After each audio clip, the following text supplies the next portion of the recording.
आज ॲक्च्युली खऱ्या अर्थानं माझा वाढदिवस आणि वाढदिवस आंदोलनाच्या स्वरूपात साजरा करण्याची वेळ ही प्रशासनामुळे आलेली आहे। आमच्या या सेक्टर 13 मधील जे नागरिक आहेत त्या नागरिकांचा हक्काचा रस्ता जो होता तो रस्ता या ठिकाणी पहिले बंद केला। शाह कॉम्प्लेक्स 1च्या बाजूला असलेला रस्ता जो ज्याच्यावर महानगरपालिकेने ऑलरेडी त्या ठिकाणी खर्च करून तो रस्ता बनवलेला होता, तो रस्ता पहिले सिडकोच्या माध्यमातून चोरण्यात आला। त्याच्यानंतरच्या काळामध्ये पर्यायी रस्ता म्हणून आमच्या काही नागरिकांनी जे बॅरिगेटिंग केलेले होतं तिथून या भागामध्ये येण्यासाठी रस्ता ओपन केला। इथूनही त्या ठिकाणी तो बंद करण्यात आला। त्याच्यानंतर पुढच्या भागामध्ये ओपन केला, तिथूनही तो रस्ता बंद करण्यात आलेला आहे। माझं प्रशासनाला म्हणणं आहे की जर समजा तुम्हाला लोकांना सर्व्हिस देता येत नसेल तर तुम्ही टॅक्स घेता कशाचं?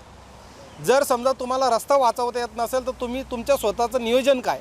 असे प्रश्न उपस्थित होत असताना ज्या नागरिकांनी या ठिकाणी आम्हाला सभागृहात त्यांची बाजू मांडण्यासाठी पाठवलेले आहे, त्यांची बाजू मांडत असताना त्या ठिकाणी महानगरपालिकेला स्वतःचा रस्ता वाचवता येत नाही, नागरिकांसाठी रस्ता खुला करता येत नाही, अशा प्रशासनाचा पहिले तर मी या ठिकाणी वाढदिवसाच्या निमित्ताने निषेध करतो। त्यासोबतच या ठिकाणी जे समाजकंटक आहेत, जे खंडणीखोर आहेत, जे स्वतःला समाज सुधारक समजतात, परंतु या ठिकाणी तो स्वतः या ठिकाणी बिल्डरसाठी काम करून या ठिकाणी हा रस्ता कुठंतरी त्याच्याकडून पैसे उकळण्यासाठी हा रस्ता बंद करण्याचा प्रयत्न त्याच्या माध्यमातून होताना दिसतोय।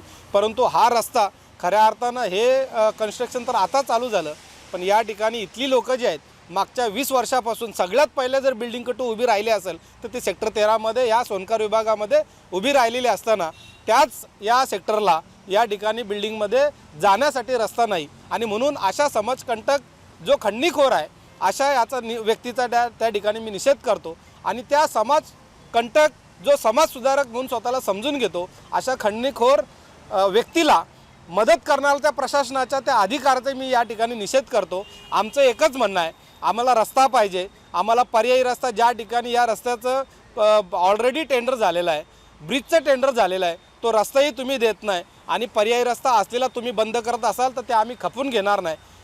पुढच्या सोमवारी म्हणजे येणाऱ्या सोमवारी सर्व नागरिकांना सोबत घेऊन आयुक्तांच्या दालनामध्ये ठिय्या आंदोलन करून आम्हाला हा रस्ता ओपन करून पाहिजे, म्हणून आम्ही सर्वजण एकत्रित त्या ठिकाणी जाणार आहोत। आणि म्हणून मी या ठिकाणी घोषणा देतो, समाजकंटक खंडणीखोराचा निषेध असो, निषेध असो, समाजकंटक खंडणीखोराचा, खंडणीखोर समाजकंटकासोबत हात मिळवणी करणाऱ्या अधिकाऱ्याचा,